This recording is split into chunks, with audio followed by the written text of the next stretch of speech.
ருக்கு, எங்கள் அப்பா அம்மாவுக்கு விஷயம் தெரிஞ்சுதான் தெரியல. தெரிஞ்சா அவ பதட்டப்படுவாளேன்னு சொல்லிருக்க மாட்டான்னு நினைக்கிறேன். ருக்கு, அத்தையும் அத்தனை பேரும் வந்துட்டு இருக்காங்க.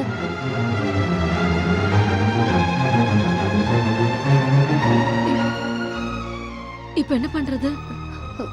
அதான் எனக்கு ஒண்ணும் புரியல.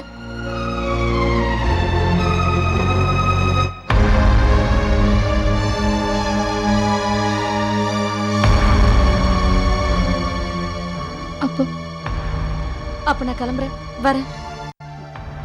ருக்கு, இங்க வா. இப்ப நீ அப்படி போனினா அத்தையும் அத்தையும் பேரும் வந்துட்டு இருப்பாங்க. வீண் பிரச்சனை ஆயிடும். வேற என்ன பண்றது ராதிகா? அதான் எனக்கு ஒண்ணு புரியல. சரி ஒன்று பண்ணுவோம். நீ கொஞ்ச நேரம் பாத்ரூம்ல ஒளிஞ்சுக்கோ. அத்தையும் அத்தையும் பேரையும் நான் சமாளிச்சுக்கிறேன். அதுக்கப்புறமா நீ வெளில வரலாம். வா. ராதிகா, காப்பாத்துவன் பார்த்தா காட்டி கொடுத்துருப்பல இருக்க. அதெல்லாம் ஒண்ணும் ஆகாது கண்ணன். ருக்கு, நீ வா வா முதல்ல.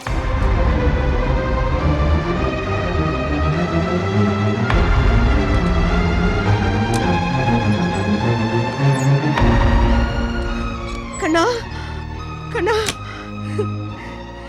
என்னப்பா, என்ன ஆச்சு? என்னடா, எப்படி அடிபட்டது? என்னடா? அது வந்து நாங்க வந்துட்டு இருந்தோம். அப்ப வழியில வந்து அப்பா, அது வேற ஒன்றும் இல்லை. ஸ்கூட்டரில் வந்துட்டு இருக்கும்போது கார் அடித்து தவறி விழுந்துட்டேன், அதான். கார் அடிச்சதா? ஏன்டா வெளியில் உன் ஸ்கூட்டர் எந்த பாதிப்பும் இல்லாமல் நிற்கிறது? அப்போ அது ஆக்சிடென்ட்னா பல ஆச்சரியங்கள் நடக்கும். அதில் இதுவும் ஒன்று. ஸ்கூட்டருக்கும் ஒன்றும் அடி இல்லை, ராதிகாக்கும் ஒன்றும் இல்லை. எனக்கு மட்டும்தான் லேசாடி. சரியாயிடும்பா. என்ன நன்னா இருக்கே, தலையில கட்டு போட்டிருக்கு. எத்தனை தையலோ தெரியல. சேர்ந்து போலான்னு சொன்னா கேட்டா தானே. அப்படி என்னடா முக்கியமான வேலை உனக்கு? நல்ல வேலை, சின்ன காயத்தோட போச்சு. பத்மஜா, நம்ம குடும்பத்துக்கு போராத காலண்டி. எல்லாரும் ஜாக்கிரதையா இருக்கணும். பெருமாள் நம்மளை ஏன் இப்படி படுத்துறாருன்னு தெரியல.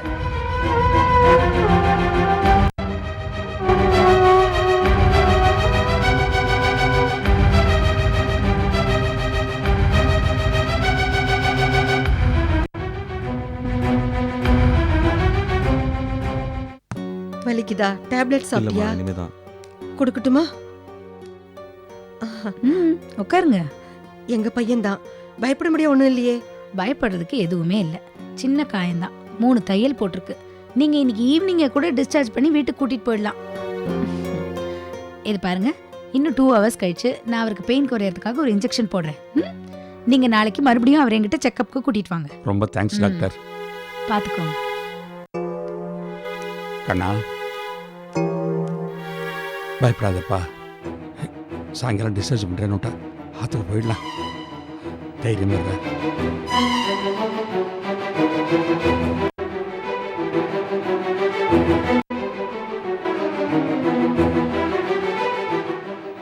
நம்ம குடும்பத்துக்கு மட்டும் ஏன் இப்படி சோதனை வர்றது?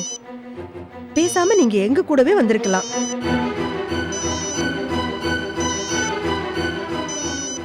சொன்னா கேட்டா தானே. ஸ்கூட்டர்ல போறேன்னு போனேன், அடிபட்டு இப்படி வந்து படுத்து கிடக்குற. ஓ பகவானே, என்ன சோதனைப்பா.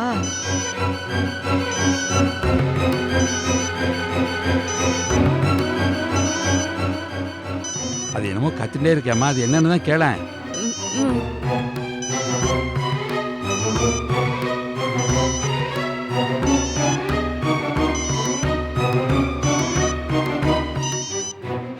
கொஞ்சம் ஆர்லிஸ் சாப்பிட்றியா? வேண்டாம், தண்ணி வேணும்.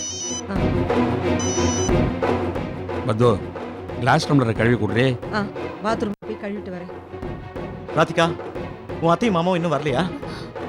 ராதிகா, ராதிகா, அத்தா நீங்க இருங்க, நான் போய் கழுவிட்டு வரேன். ஏன் பேச மாட்டேங்கிற? ஏமா போன்ல யாரு? அத்திம்பேர், அது ராங் நம்பர். அப்பப்பா, எல்லாமே இவளே செய்யணுமா? கல்யாணத்துக்கு முன்னாலே இப்படி இருக்கா, கல்யாணத்துக்கு அப்புறம் என் பையனை என்ன தொடவே விட மாட்டா போல இருக்கு. ராங் காலா?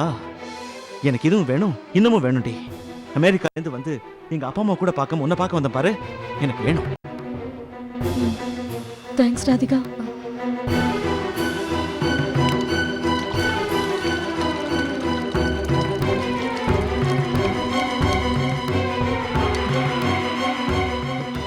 இங்கே இரு.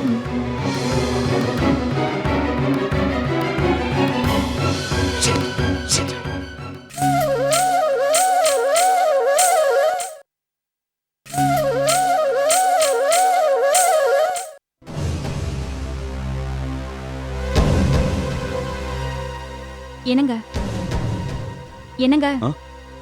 ஆர்த்தி ஆத்து கிளம்புறாளாம். வா ஆர்த்தி, காஃபி குடுத்தியா? சாப்பிட்டா. உட்காருமா. இல்ல, நான் வீட்டுக்கு கிளம்புறேன்னா அம்மா அப்பா தேடுவாங்கல்ல. அவங்களுக்கு நான் ஃபோன் பண்ணி சொல்லிட்டேம்மா.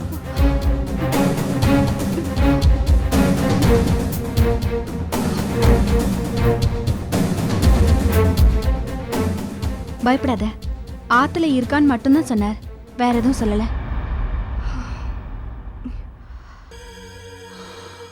பின்ன என்னன்னு சொல்றது ஆர்த்தி? சந்தேக கேஸ்ல போலீஸ் கிட்ட மாட்டிக்கிட்டான்னு உங்க அப்பா அம்மா கிட்ட சொல்ல முடியுமா? உன் மனசை புண்படுத்துறேன்னு நினைக்காத. உன் நல்லதுக்காக தான் சொல்றேன். ஷியாமை இனிமே மீட் பண்ணாத. உன் அழகுக்கும் குணத்துக்கும் ஒரு நல்ல மாப்பிள்ளை கிடைப்பான். வீணா அவசரப்பட்டு வாழ்க்கையை சிக்கலாக்கிக்காத. ஆர்த்தி, எங்க ஆத்துக்காரங்களை யாராவது தப்பா பேசினா எனக்கு ஆகாது, சட்டுன்னு ஆத்திரப்பட்டுருவேன். இப்ப நானே சொல்றேன், ஷியாம் உனக்கு பொருத்தமானவன் இல்லம்மா. இப்பதான் படிச்சுட்டு இருக்கான். டெய்லி செலவுக்கே எங்க அப்பா கையை எதிர்பார்த்து நிக்கிறவன நம்பி உன் வாழ்க்கையை ஒப்படைக்கிறது கல்ல கழுத்துல கட்டிண்டு கிணத்துல குதிக்கிறதுக்கு சமமா? கிளிப்பிள்ளைக்கு சொல்ற மாதிரி பல தடவை உனக்கு சொல்லியாச்சு. பாத்தியா, சும்மா அவன் கூட பழகும் போதே போலீஸ் அது இதுன்னு பிரச்சனை வருது. இன்னும் நீ அவனை கல்யாணம் பண்ணிக்கிட்ட, அது எங்க கொண்டு போய் நிறுத்தும்னு எனக்கு தெரியாது. ஆர்த்தி, இது 2 கட்டாம் வயசு. நீதான் கொஞ்சம் ஜாக்கிரதையா இருக்கணும். மனசும் புத்தியும் கொஞ்சம் பிசைங்கினா கூட வாழ்க்கையே வீணா போயிடும். நம்மளோட விருப்பத்துக்கு எதிராக நிக்கிறாங்களேன்னு நீ நினைக்கலாம், ஆனா அது உன்னோட நல்லதுக்கு தாங்கிறத நீ உணரணும். நெருப்பு சுடுனா புரிஞ்சு விலகி நிக்கணும். சுட்ட பின்னாடி சுதாரிச்சு எந்த பிரயோஜனமும் இல்லம்மா. நீ மேஜரான பொண்ணு. உன் வாழ்க்கையை முடிவு பண்ணிக்கிற எல்லா உரிமையும் உனக்கு இருக்கு. ஆனா அது தப்பா போயிடக்கூடாதுல்ல?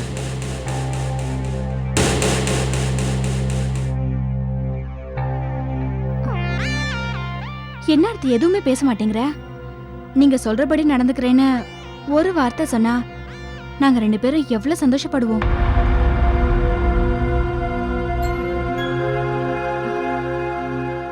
நடந்துக்கிறேன். நீங்க சொல்றபடியே நடந்துக்கிறேன். எங்களுடைய சந்தோஷத்துக்காக நீ சொல்ல வேண்டாமா? உன் மனசுல உண்மையா என்ன இருக்கோ அதை சொல்லு.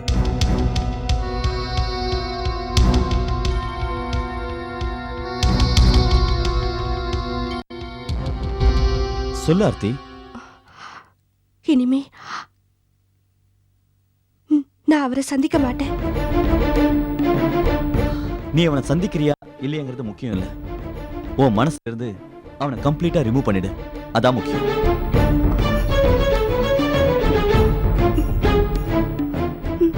சரி. சந்தோஷமா கண்ணங்கிட்ட சொல்லி நான் ஷியாம கண்டிக்க சொல்றேன். அவன் வாழ்க்கையில இனிமே குறுக்கிட மாட்டான், அதுக்கு நான் கேரண்டி. ஓகே? நடந்தது எல்லாம் ஒரு கெட்ட கனவா நினைச்சு மறந்துரு. உன் மனசை புதுசா ஃப்ரெஷ்ஷா வச்சுக்க. ஓகே? சரி, போயிட்டு வா. ஆர்த்தி, நீ ஷியாம முழுசா மறந்துட்டேங்கிற நம்பிக்கையில நாங்க உன்னை அனுப்பி வைக்கிறோம். அந்த நம்பிக்கையை நீ நிச்சயம் காப்பாத்துவல்ல?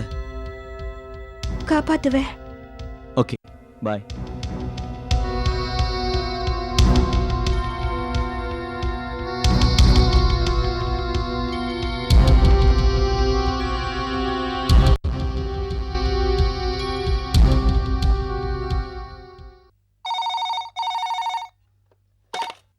హలో, நமஸ்காரம். நான் தரகர் ஸ்ரீனிவாசன் பேசுறேன். நமஸ்காரம் நமஸ்காரம். சொல்லுங்க. மாப்பிள்ளை ஆத்துக்காரெல்லாம் கிளம்பியாச்சா? அவங்க வீட்ல இருந்தா ஃபோன் பண்றேன். இன்னும் அரை மணி நேரத்துல அங்க இருப்போம். அத சொல்றதுக்காகத்தான் ஃபோன் பண்ணேன். வாங்கோ. நாங்க எப்போ ரெடி ஆயாச்சு. மாப்பிள்ளை பாட சொல்லுவாரோன்னு என் பொண்ணு ரிஹர்சல் எல்லாம் கூட பண்ணி முடிச்சாச்சு. எல்லாரும் உங்களுக்காக தான் வெயிட்டிங். கிளம்பி வாங்கோ. வந்துடுறோம். அப்போ வச்சிருவா. ஓகே. ருக்கோ ருக்கோ.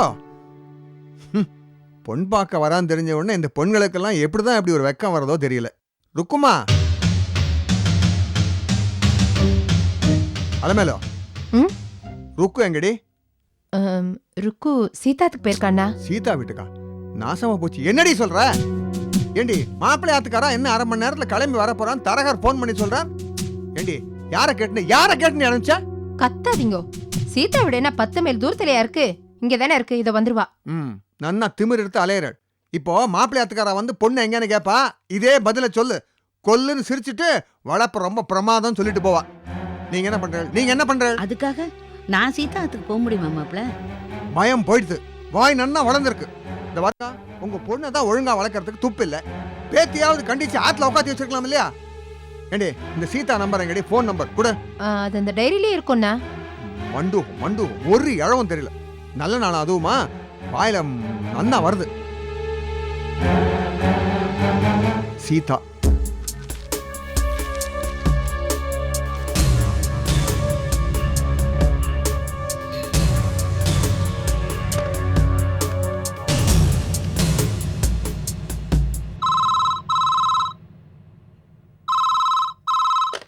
ஹலோ, நான் ரங்கநாதன் பேசுறேன். சொல்லுங்க அங்கிள்.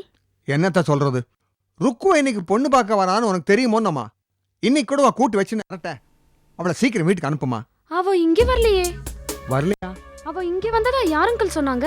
இங்க வரலன்னா எங்க போயிருப்பா? தெரியலையே. சரி நான் பாத்துக்கிறேன். எங்க போயிருப்பா? முதல்ல நீ கிளம்பி வா. அவளுக்கு துணையா இருக்கும்ல. வரேன் அங்கிள்.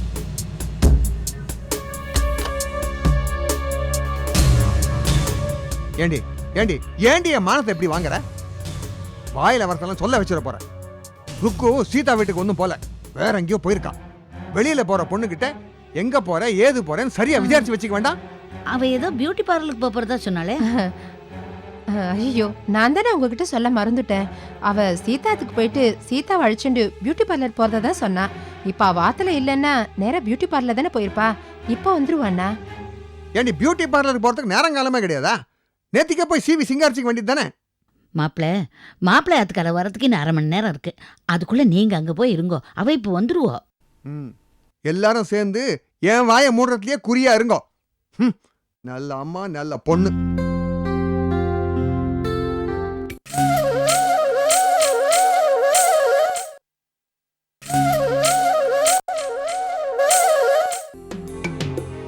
என்ன இந்த விஷயத்தை நம்ம ராகவனுக்கு ஃபோன் பண்ணி சொல்லுங்க. ஆமா, சொன்னோன்னு அப்படியே கூச்சுன்னு ஓடி வந்துட போறானாக்கும். அவன் வந்து இங்கே ஆக வேண்டிய காரியம் ஒன்றும் இல்லை. விட்டு தள்ளு. நீ ஒரு பக்கம். பெயின் எப்படி இருக்கு? பரவாயில்ல. நீங்க நல்லா தூங்குறதுக்காக நான் இப்போ ஒரு இன்ஜெக்ஷன் போடுறேன்.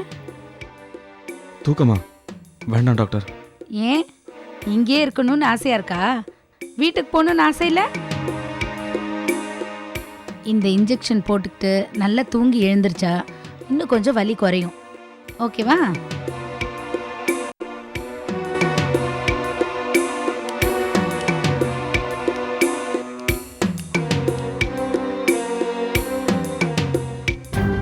கண்ணா, நன்னா தூங்கு. அப்பதான் உனக்கு வலி தெரியாது. டிஸ்சார்ஜ் ஆனதும் நம்ம ஆத்துல போய் ரெஸ்ட் எடுத்துக்கலாம். ஒன்றும் ஒரி பண்ணிக்காத. நீ ஃபோன் பண்ணி வர சொல்லும் போதே எனக்கு தெரியும் இப்படி ஏதாவது புலம்பி தீப்பண்ணு. ஏன் சொல்ல மாட்ட? என் இடத்துல இருந்து பாரு. அப்ப தெரியும் நான் படுற வேதனை. ஏண்டா அமர் இப்படி பிடிவாதம் பிடிக்கிற? ராதிகா தான் கண்ணனுக்கு ஆக்சிடென்ட் ஆச்சுன்னு சொல்றல. அந்த மனுஷனை அப்படியே விட்டுட்டு உன்னை ஓடி வந்து பார்க்கணும்னு நினைக்கிறியே. ச்சே, ரொம்ப ஷெல்ஃபிஷ் நீ. உனக்கு தெரியுமா, கண்ணனோட அப்பா அம்மா வந்த உடனே கிளம்பி வரேன்னு சொன்னா. அவங்க வந்துட்டாங்கிறது போன்ல பேச்சு குரல்லேருந்தே தெரியுது. அதுக்கப்புறம் வரலன்னா என்னடா அர்த்தம்? ராதிகா வரலன்னு சொல்லியே வந்துடும் தானே சொல்லியிருக்கா. இவ்வளவு நேரம் ஆகி வரலன்னா அங்க என்ன சூழ்நிலையோ புரிஞ்சுக்கடா அமர். டே பிரகாஷ், என்னோட கேள்வி ரொம்ப சிம்பிளானது. அவளுக்கு அவன் மாமன் பெருசுனா எனக்கு அவதான் பெருசு. நான் அவன் மேல காட்டுற அக்கறைய அவன் என் மேல காட்ட மாட்டேங்கிறா. டேய், உனக்கு சொல்லி புரிய வைக்க முடியாதுடா. புரிஞ்சுக்கிற நிலைமையில நீ இல்ல. எனக்கு எதுவும் புரிய வேண்டாம். நான் நைட் டெல்லி போயாகணும். எங்க அப்பா அம்மாவை பார்த்தாக்கணும். நைட் டெல்லி ஃபிளைட்டுக்கு டிக்கெட் போடு. அமர், கொஞ்சம் பொறுமையா இருடா. அவசரப்படாத, ராதிகா கண்டிப்பா வந்துருவாடா. இல்லடா, எப்போ அவன் என் ஃபோன் காலை ராங் கால்னு சொன்னாலோ அப்பவே எனக்கு அவன் மேல இருந்த முழு நம்பிக்கையும் போயிடுச்சு. இனி அவளுக்காக காத்திருந்து அடி முட்டாளாக்க நான் விரும்பல. அவன் அந்த கண்ணனை பொத்தி வச்சு பார்த்துக்கிட்டோம். நான் கிளம்புறேன். அமர் ப்ளீஸ் சொல்றத கேளு. இல்லடா, எனக்கு எந்த அட்வைஸும் தேவையில்லை. இவனுக்கு எப்படி சொல்லி புரிய வைக்கிறதுனே தெரியல.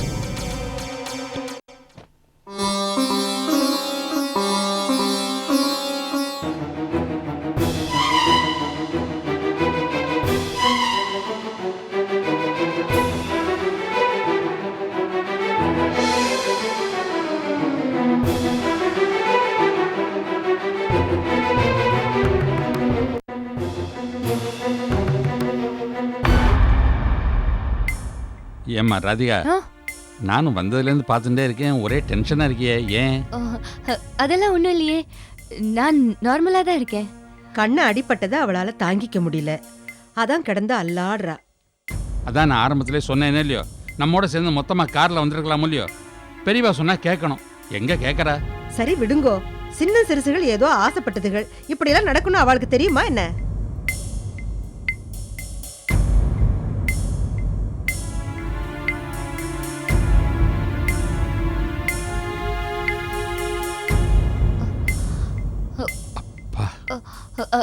அத்திம்பேர் எங்க போறீங்க? அது ராதிகா, பாத்ரூமில் தண்ணெல்லாம் சரியாக வருதான்னு. வருது, பாத்ரூம்ல தண்ணி நல்லா வருது, நான் பார்த்துட்டேன். நீங்க போய் பாருங்க. பார்த்துட்டியா?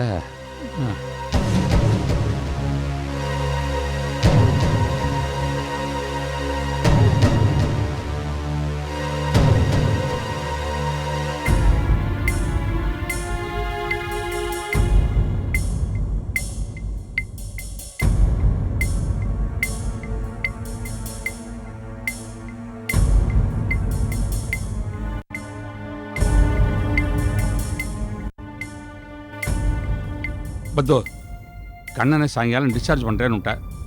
நீ இருந்து கூட்டின்னு வரியா இல்லை நான் இருந்து கூட்டின்னு வரட்டுமா? நான் இருந்து அழிச்சுட்டு வந்துடுறேனா? நீங்க 2 பேரும் கிளம்புங்க, நான் டிஸ்சார்ஜ் பண்ணி கூட்டிட்டு வரேன். இப்படி ஏதாவது பிரச்சனை வந்தாதான் உன்னோட பாசமே தெரியறது.